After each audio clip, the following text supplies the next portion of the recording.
You don't grow sitting in one place, that's for sure. You know what I'm saying? You don't grow in one place. You gotta move around, see different things, get every. This is my. I get a lot of artists, younger artists, you know, peers, artists who've been out longer and all that. Ask the questions, you know, where does it come from? What's your inspiration?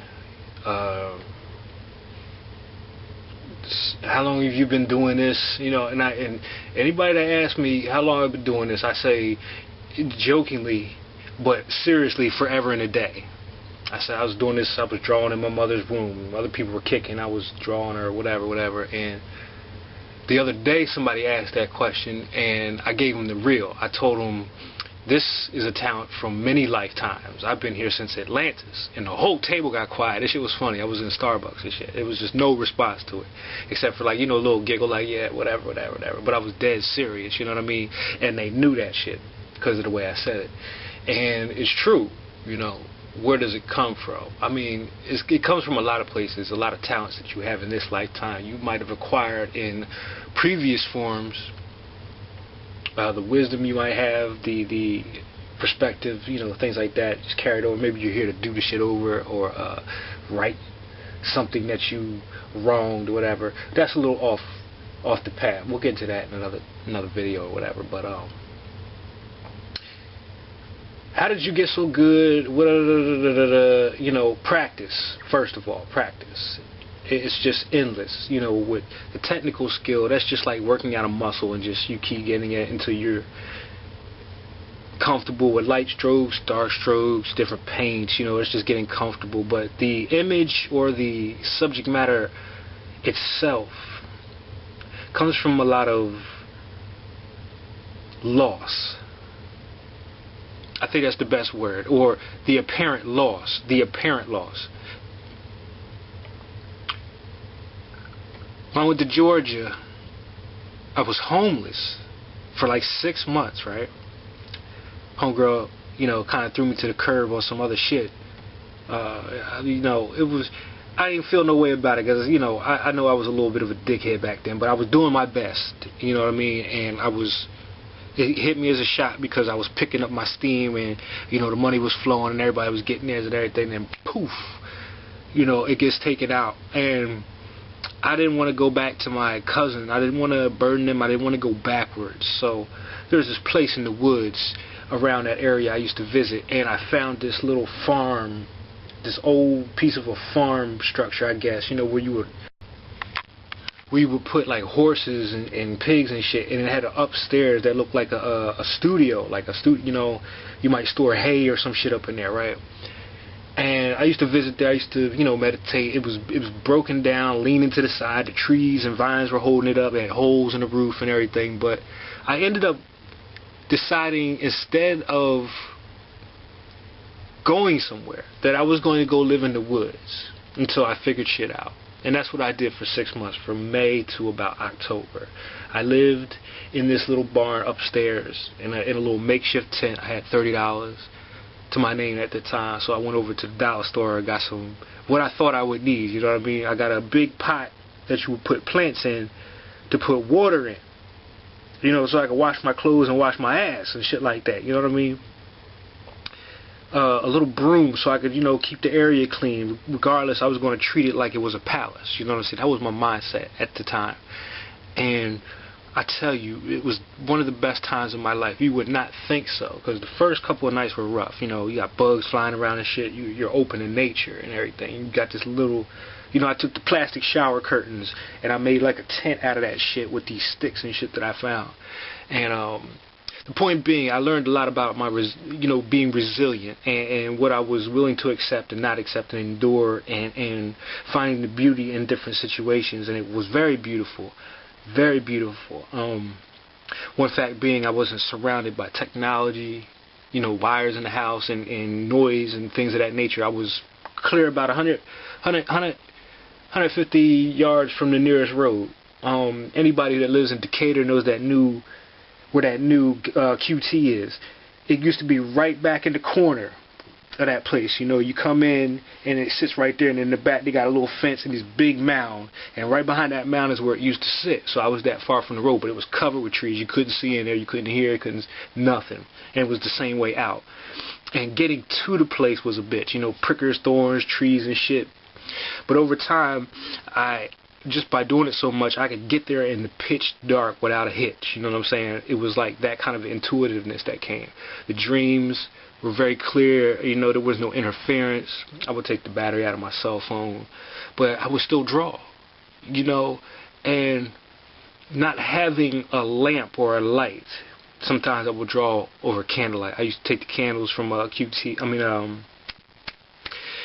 the dollar store, the Dollar General, and I used to burn them at night, you know, but you can't really do it because the bugs will come.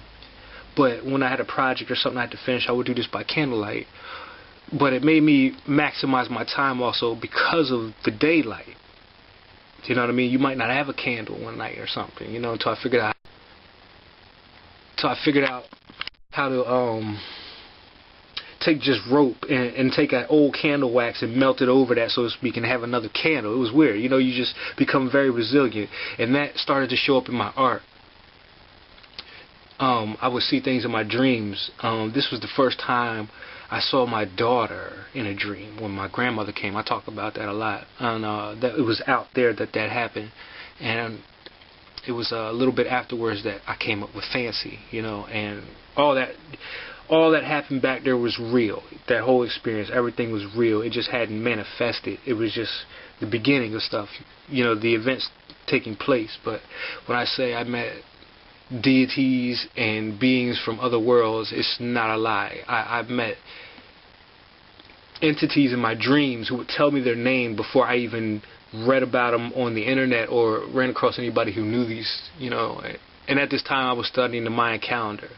And that was profound as well, because it gave me a chance to just focus on the glyphs on each day. You know, I didn't have no interference, nobody calling. There's no, you know, none of the stuff we deal with when we are renting or owning and you got to go to work or anything. No, my time was completely my own. So I trained a lot out there in different ways. I took a lot of hikes into the deep woods and everything, getting the feel for the land. And it gave me a sense of connectedness to everything, especially working with the calendar, because I was on that time and not the time that you got to go to work. It's 5 o'clock, and you know that really just doesn't exist. That's somebody's perspective that we accept, you know, just like money, and we give it the power that it has today without, you know, thinking of something other better, something that might work. And it's hard to break out of those cycles. That's why, you know, right now that's why it's kind of turbulent for a lot of people, because these cycles are going to end anyway. So you got to be on the ball, so to speak.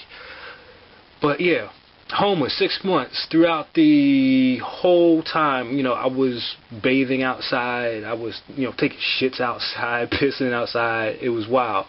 Like, but I've never been so clean in my life. Like, everything, you couldn't just let it ride, you know what I mean? I had the bucket. I would get water from the QT that was previously open, that was across the way.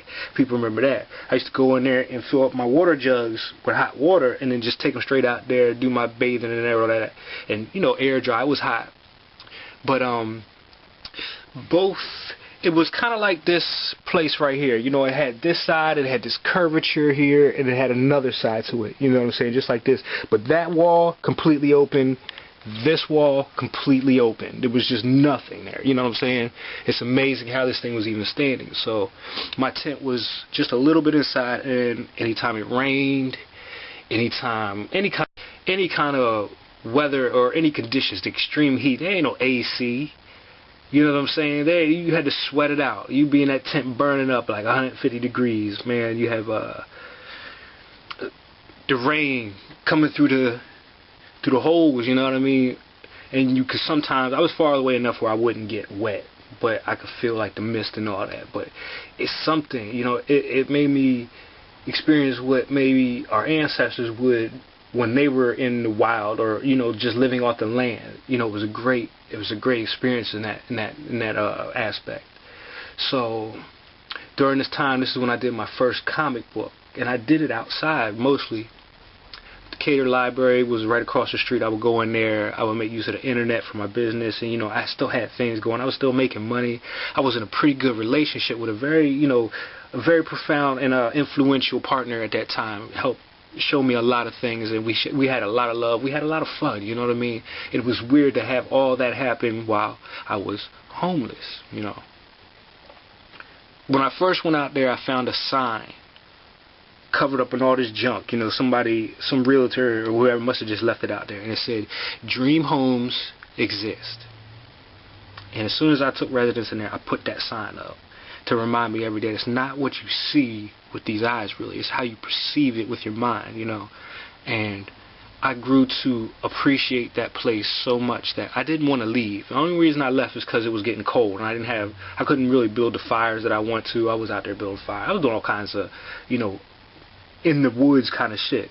You know what I mean? I had to be mindful. If it was going to rain, I better get some firewood sticks so you can't burn nothing wet. You know, I had to have that kind of mindset. It's different than going to work and then, you know, just clicking on the heat or going to the store to pick up something to eat. No, you had to handle that thing in a timely manner so it wouldn't affect you later on, you know. Animals get at your food, so I had a little bin. I wouldn't get too much. I was a lot, you know, I would just get like 10 avocados. I used to have 10 one for avocado for $1. So I used to get 10 of them, put them in a bag, and bang one out. You know, maybe 2 a day. So my diet was a lot more. It was a lot less stressful as far as the chemicals and all that. You know, I was drinking water out there. I still had my coffees. QT was right there. You know what I'm saying?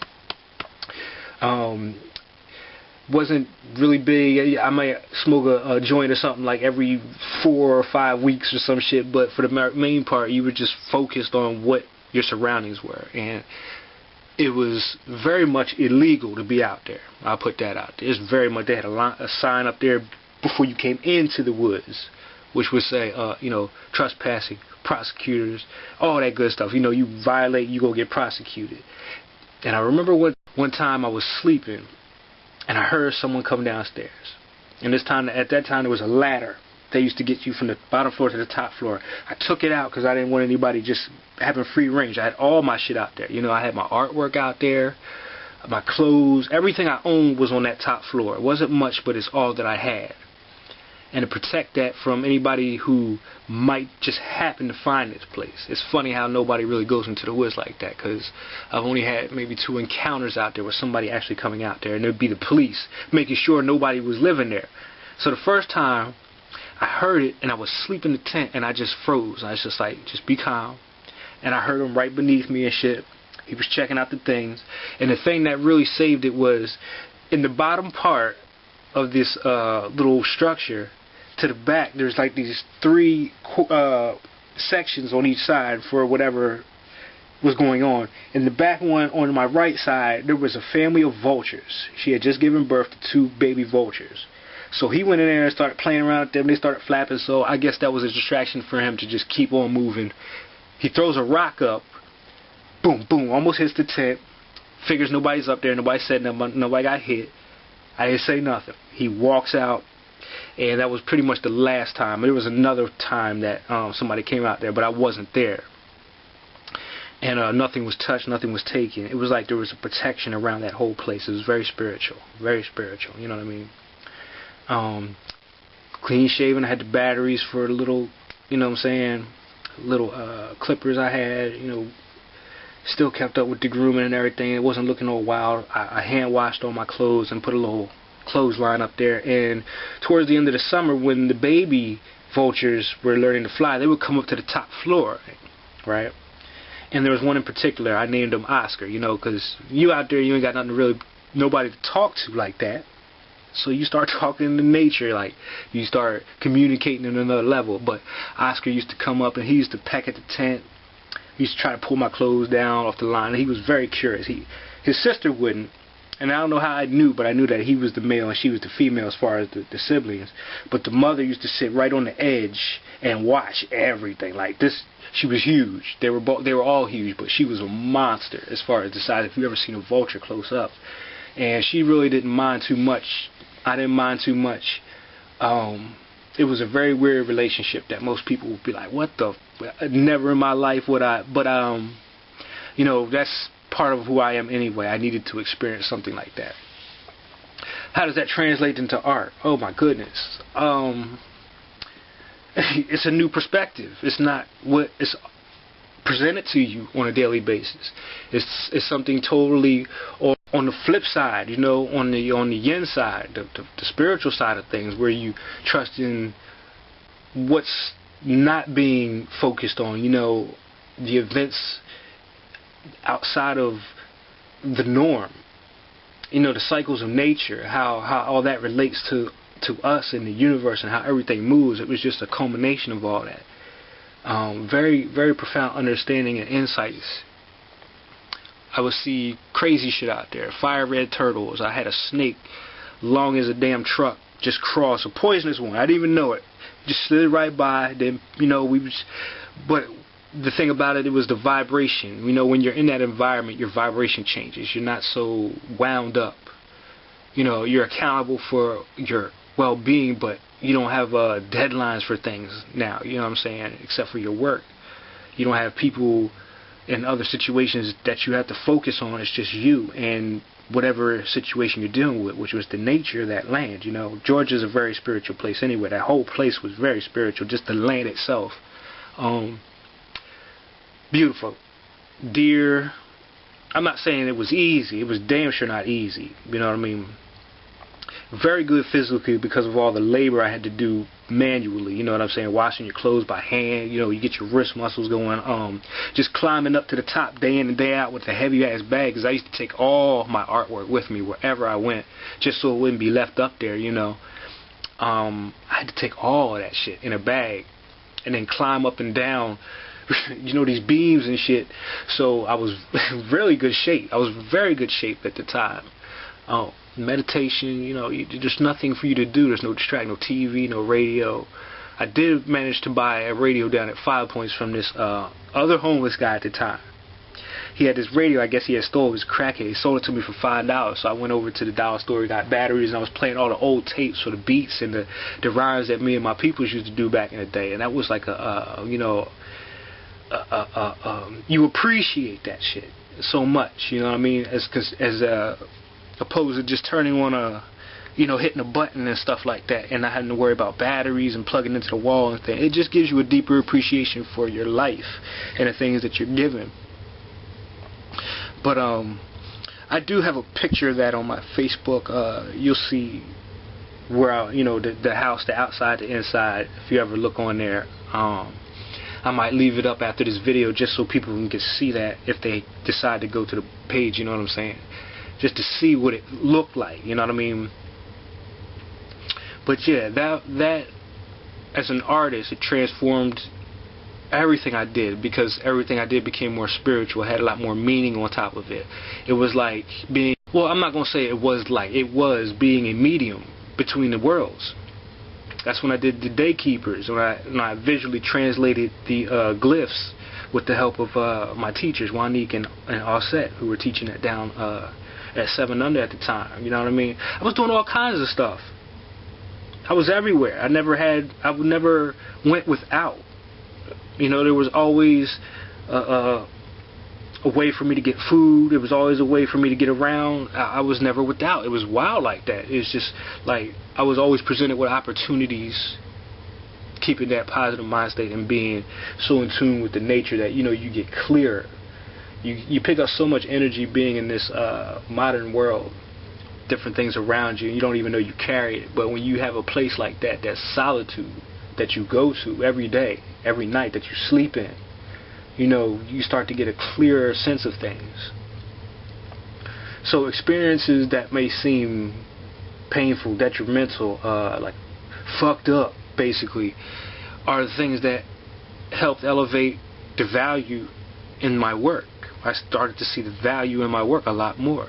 That's when I got the clients that had lost a child. You know, it was a miscarriage, and that was one of the first real channels, because I talked to the child basically, and the child basically outlined the picture. I just filled in the blanks, really, you know, with the technical skill, but the colors, the meaning behind it, the imagery, you know what I'm saying, it did what it was supposed to do. It was a message for the parents, basically. It wasn't just to honor a picture of a baby that never was. You know, you make up a face or whatever, some shit like that. But it carried a meaning a message from one side to the other, and that became the norm at the time. So that, seeing the value of it, not in a monetary way, but in the way that it helps people deal and relate and express what can't be expressed. You know, some people have great ideas, but they can't express it in a way visually, you know what I'm saying, through the arts. So that's why people like myself are here, to help translate these things and bring them to fruition, you know what I'm saying, so that the world can partake of this person's vision and get something from it as well, from the art, you know.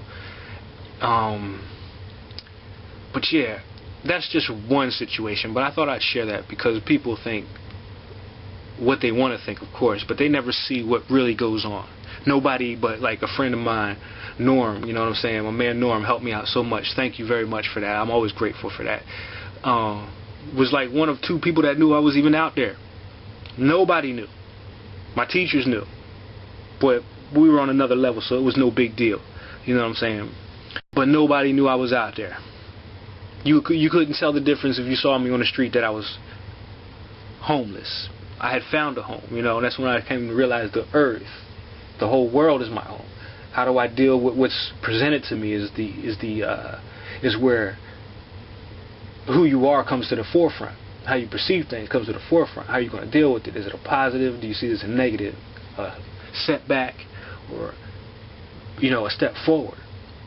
And for me, I needed that grounding. I needed that connection. I needed that time and that space to evolve my spiritual nature and make sense of things that were happening in my life, that happened in the past, so I can let things go a lot easier. And what that does, it frees you up. You know, you're not afraid of anything after some shit like that. You're not afraid of anything. You know, and then the things that you were afraid of, after a while you become accustomed to them, and they become your friends. The raccoons and the animals, you know, I used to throw the scraps over the edge for them just to keep them off of my little, you know, turf or whatever. You know, I left some sunflower seeds out one day, out of the bin. I came back, there was just a pile of shells sitting in the middle of the tent. I had to clean all this shit out because the squirrels had got in there. But, you know, I would have these visits every night because they knew I was there and they knew that maybe I had something or whatever. But they wouldn't bother me. I wouldn't bother them so much. And it became a relationship of respect. Every animal out there I gained a relationship with. I knew when the sun was about to go down, so to speak, because that's when the cardinals would come back and start chirping. You know what I'm saying? I knew when the sun was getting ready, because of the birds, that it was a different kind of timing that happened. You know what I'm saying? It was a natural timing. And it helped get me into that natural state where my natural abilities and talents would flourish, you know, start to flourish. And that's what happened. So, it's not about, let me take that back. Whether you go to school, you know, for the business part of it or the technical, that's cool. Whatever you decide to do. But those things are conditioned, so to speak. It's just like the dojo. You know, you have your padded floors if you have padded floors or whatever. But it's a control device level. You know what I'm saying? There is a control factor that's in there. But when you're out in the wild, you can't control that. You can't control when it's going to rain, when an animal just want to pass through, you know what I'm saying? I don't know how many times Oscar woke me up just pecking at the tent or whatever, you know, trying to get at, but he was, you know, you can't control any of that. You can't control where you train as far as the terrain is uneven. There's a different factor that you have to take into consideration when you're making your moves, you know, as far as katas and things like that. It might be muddy outside. You might have to practice a whole nother way of practicing or training. And what it does, it just opens, it forces you to expand. It forces you to adapt and make the best out of everything. And I've always made the best. And we all have times where sometimes we take for granted things, and you have to be pushed back a minute so you can reassess. You know, you can see it again and take a bigger, take a lot more appreciation for what you had than what you had previously. You know. Just being able to plug something in the wall and charge your phone and not have to wait till you get to the library type shit. You know what I mean? And overcoming fears. Because I used to go to the library in the mornings and, you know, if I take a shit or something like that, I take it over there because the woods, what you going to do? You know what I'm saying? But I found a way to make it sanitary, easy disposal kind of thing, you know what I mean? I would take, pieces of cardboard or whatever, just smash on that, toss it in the woods somewhere far off, you know what I mean? But I realized that's fertilizer. At the end of the day, I'm doing a service to that, you know what I mean? To that cause. I ain't had no toilet paper, so I had a rag. You wash up every time. So that's why I said I was very clean at the time, you know what I'm saying? Wasn't no bullshit. Wasn't no bullshit. I'm gonna say after that, you just overcome a lot of your fears, and it will show up in your work.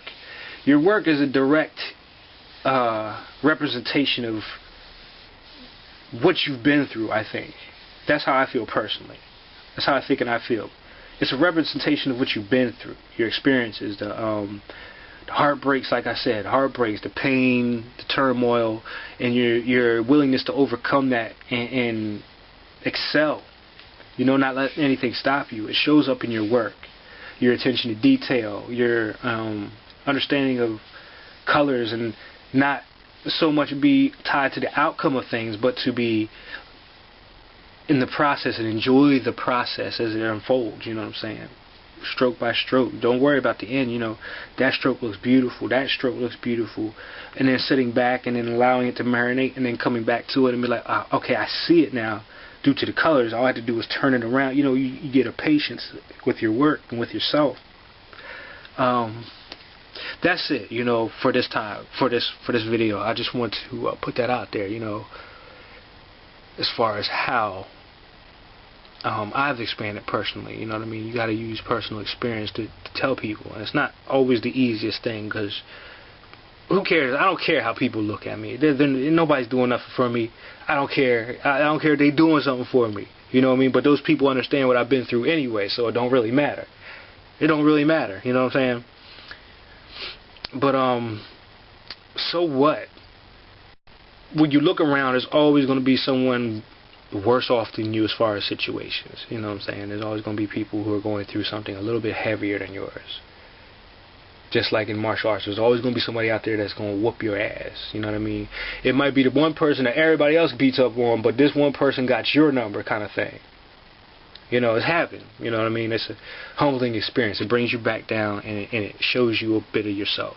You know what I mean? Because I went through that too. I was very gifted in the arts, martial arts, when I first started. By the time it was like a blue belt, around there, green belt, blue belt, I was giving those black belts some work. You know what I mean? I was giving them work, but that time was not really ego driven. It was just the pure joy and love of learning something new and applying it.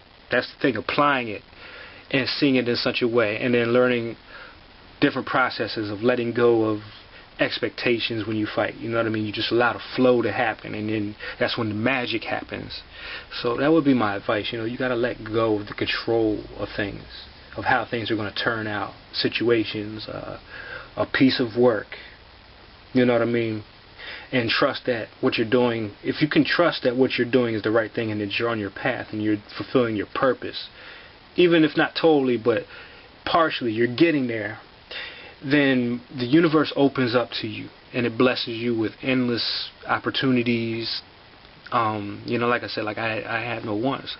Even if it was $60, it was enough to get me through the week, and get me moving around back to class and stuff like that. Get something to eat, maybe buy some pencils, some different paper, a little bit at a time. But you appreciate every little piece that you're given, and that appreciation and that love and that dedication shows up in your work.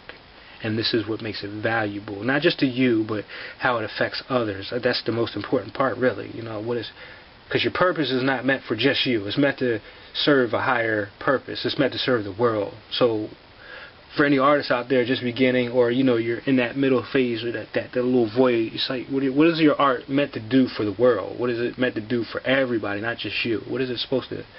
What is your specific purpose? Mine is spiritual. Yours might not be. It might be a different form that it comes through spiritually. It might be not spiritual at all, but still have an effect on the people around you. You know what I mean? Help them see something different about themselves. And it helps the totality of things heal. You know what I mean? What happens to one happens to all. Alright?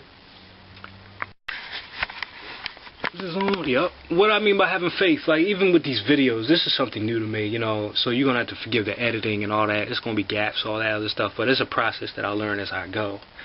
And I'm not even worried about it as the fact that, and this is what I mean with your art. You know, when you start out, you might, depending on your level of skill, have a lot of attention, you know what I mean? You might have one or two people pass your table or something like that, or just see your work and be like, okay, that's cool, whatever. But as you continue to build, you know, you don't let anything stop that process of you growing. You know what I mean? Don't worry about the outside influence. Worry about how you feel about what you're doing. You know what I mean? And where you want to take it. And eventually it'll blossom to where everybody passes your table or whatever and be like, whoa, you know what I'm saying? Even if it's not structured just yet, it's still good to be out there influencing people, you know what I mean? One of the first Comic Cons I did was in Philadelphia, the Ekbot, right there downtown. And I didn't have anything, you know. I'm in there with people. I'm in there with Eric. He's the one who invited me, you know what I mean? He invited me to so many events to help me out, you know, and I'm appreciative of that too as well. Very appreciative. And I'm in this room with people who are accomplished, you know what I'm saying? Accomplished. They got books out, they got their banners, they got a table layout. I got 2 art books, maybe a couple prints to sell, but nothing. And when I say art books, just full with the pictures that I've done over the time, you know what I mean? And I kept a positive mind. I had a few things out, but it's pretty much overshadowed by all this grandeur, should I say. You know, everybody's presentation. Presentation is very important. The presentations that people have off the hook, you know what I mean? A situation came where a table was open, because I had a lot of stuff, but I only had like a small portion of the table. I couldn't really display. So a dude comes over and says, you know, we got a table that somebody didn't show up with right at the entrance. Do you want it? I take my stuff out there. I got like little thumbnail pictures, you know, little pieces of scraps and stuff like that. You know, just the good stuff that I gathered. And I just spread it out over the table. I put a little sign up that says, I'll do your caricature. And that would be the only way, really, I would get money that day if somebody wanted to sit down and have me draw them or something. I have no products like that. And I wasn't selling the originals of these things because that's what I'm building on, you know what I'm saying? Little boy, about 8, 9 years old, comes up to my table. Says he said this is the second best table in the whole joint. And that right there, I tell you, that was one of those moments where I said I'm not ever going to stop. You know, confirmation like that. It's not